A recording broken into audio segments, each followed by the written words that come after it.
Hello everyone, welcome to our channel Topical Talks for a new tutorial video. And in this video, you will learn how to fix unable to connect to the login queue error in League of Legends. So if you are facing the error where you are unable to connect to the login queue in League of Legends, there is some problem with your network and you'll need to fix it as soon as possible. In order to fix this issue, head to the settings panel.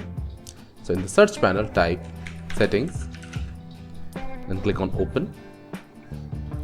From here, head to the network and internet tab. Then go to advanced network settings. From here, click on the network reset button. From here, click on reset now. It will reset your network settings to the factory default, which will resolve a lot of issues. After doing this, head back to the network and internet tab. From here, go to the Ethernet section.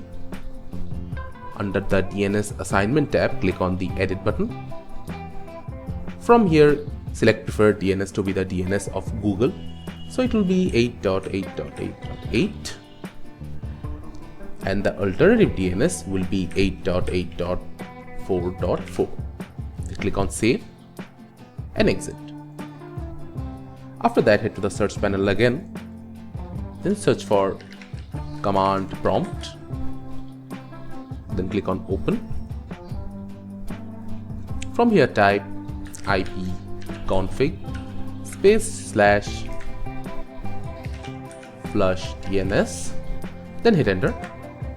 Now your DNS resolver cache has been successfully flushed, which will make your internet more stable. After applying these settings, you can easily join League of Legends without having the login queue error and enjoy playing the game. thank you again for watching the video. Make sure to like this video and subscribe to our channel, and see you in the next video.